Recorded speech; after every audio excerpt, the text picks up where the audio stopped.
Welcome everybody. I'm playing a new game that actually sounded really interesting to me. It's called Event Zero.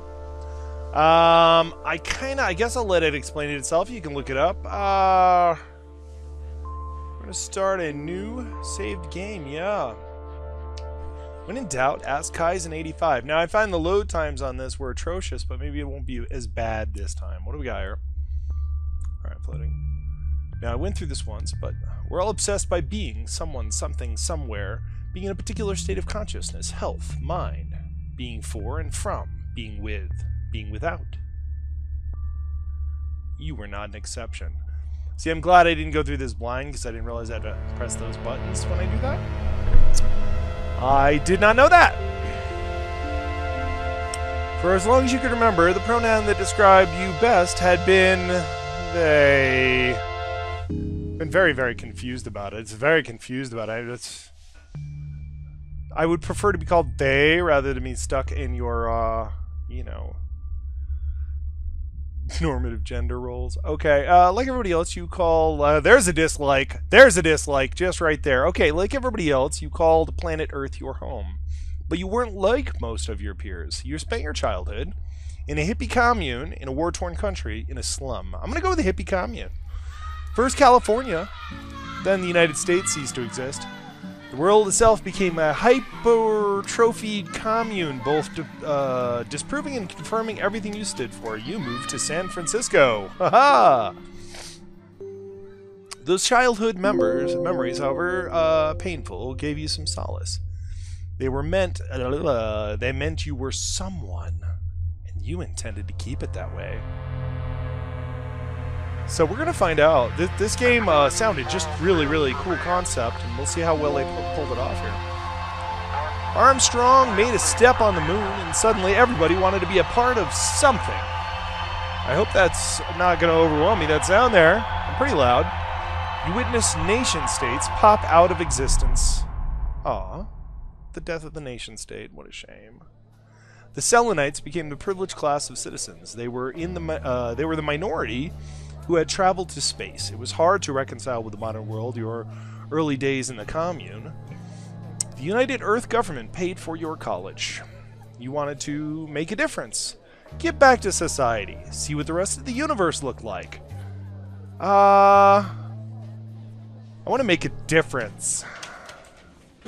You became part of the United Earth Safety Supervision Board.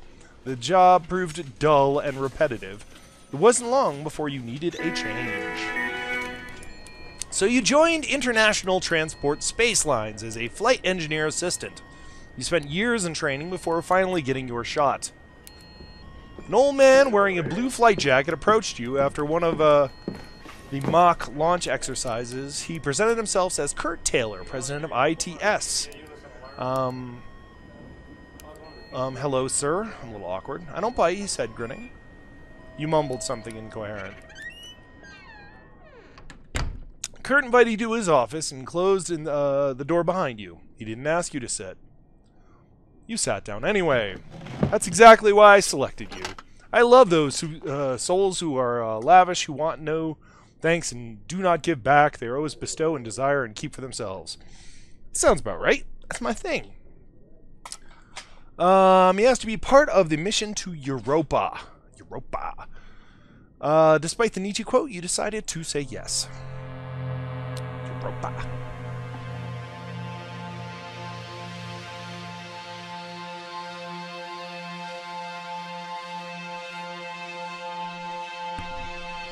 There had already been 10 Europa missions. The new one was to be called Europa 11. This time, they wanted to send a manned lander down to the surface. You just wanted to be one of the Selenites, be part of something. The act of being in and of itself is not the problem. It's just that that some ways of being are incompatible with others. We get obsessed by them and miss out on everything else. You came a long way from the commune. 10, 9, 8, Hearing 7, the launch 6, countdown made you feel 5, anxious. It wasn't a fear of going to space. You'd been looking forward to that. It was something else. A thought kept bugging you. It was September 6, 2012, and humankind had never been more united. You, on the other hand, were utterly alone. As for building relationships 390 million miles away from Earth, well, let's just say it wasn't going to be straightforward. Okay. So this is how the game starts. This is just the question and answers to kind of set the tone for you. You'll see. You're on your way to the system bay when the ship first entered the Europa. The central alarm went off and the red lights blinded you. All of Europa 11 had invoked the code red security profile. All personnel had to go to the bridge. Let's see. This meant you as well. But the system bay door was just a few feet away. You saw Josh from engineering operating the bay terminal before the system bay door was shut in front of you.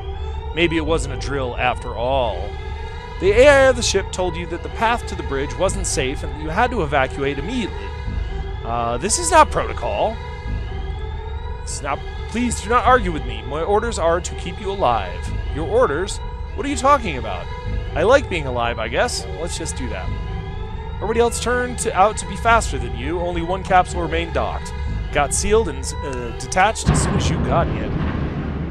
Alright, so you got a rescue capsule. You could see the other escape capsules getting away from Europa 11. You tried to hail them. It's a whole lot of nothing. But no one answered. The other capsules drifted idly, uncontrolled. They were all empty.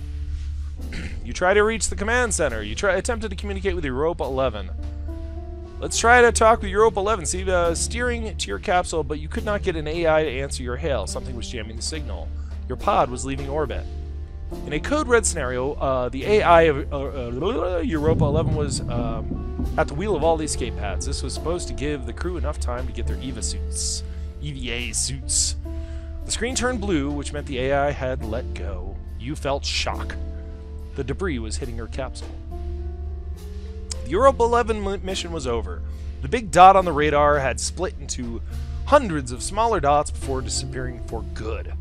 You needed a moment to process that. You sent out a distress signal. You sat there, not knowing what to do next. Cycles went by. You tried to establish communications with someone, whistling your favorite Beatles songs in the microphone. One day you heard back.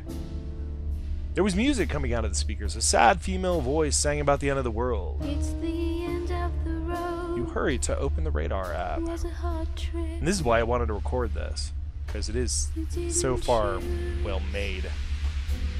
Nicely done. Nicely done. It's the end of the world. You're almost fast asleep.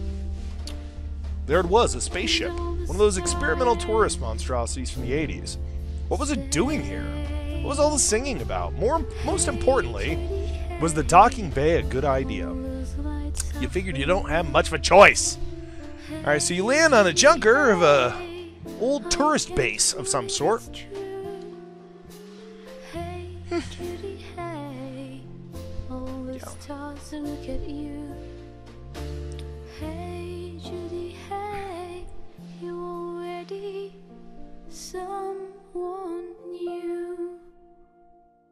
So far from what I've seen of this game, it is actually very good, so I've been enjoying that. Alright, this game kind of takes a while to load, so I might have to skip past this. We'll see. We shall see! It's very not optimized, but once you get in, it seems to run pretty well, so... Yeah, and it's weird. It's a mouse controller movement. Yeah, well, you'll see.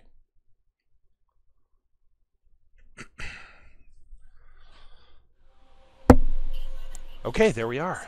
Hold left mouse button to walk. Yeah, like I say, it's kind of a weird movement. Hold right mouse button to step back. That's how you move. That's it. And if you hold on something long enough, you get an idea where you are.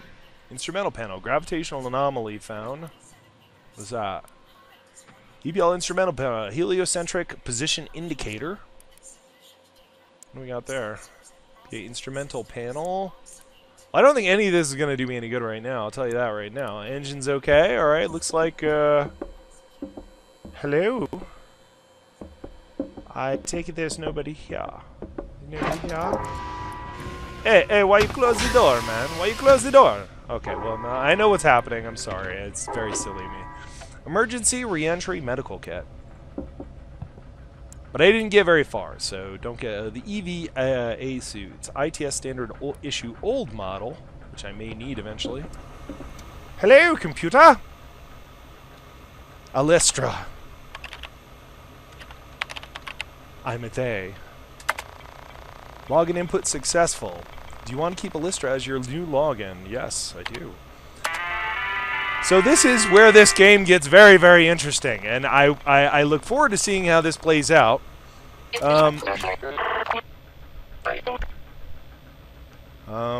Hello, hello, computer. Hello, computer. That's it. Hello, computer. Hi, what's going on? Where am I?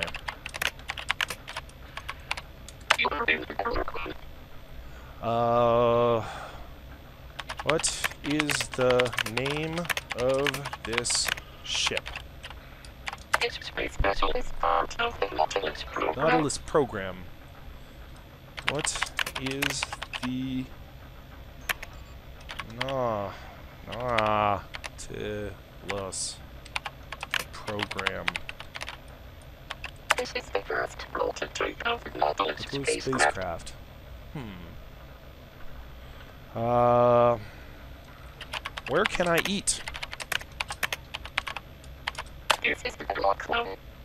No. Not where am I? Fine. Alright. So maybe the AI isn't perfect. What do I do? Okay.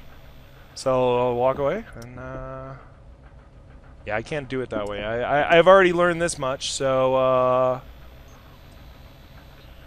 would you open the door? See you in the lobby. Executing door SH, door name, username, initiating. Okay. I don't know what's good, but it looks like the AI isn't stupid. I don't know if it's great, but it's not stupid either. So, yes, please, some lights. I got this far, but I didn't actually watch this. Do you dream of distant planets, stars, and galaxies? Yes. Do you crave real adventure? Yeah. Are you ready for the most transformative experience of your life? Yeah! The ITS Corporation, leader in space transportation and hospitality sector, offers a unique opportunity to become a true pioneer in universe exploration. This fall, we're launching the Nautilus program, a new kind of space voyage aboard luxurious space yachts and cruisers. Touch the stars without having to sacrifice your comfort. No more compromise, only Nautilus. Book now. International Transport Space Lines. Comfort out of your comfort zone. To reserve your seat, visit the ITS Corporation headquarters in Palo Alto, California. Figures to be California. Okay, alright, so I know I'm in the Nautilus program. Oh, look at that! Oh, look at that! Fucking the seats lean back and shit! Oh my god, this is awesome. Oh, it's pretty. It's pretty. I like it.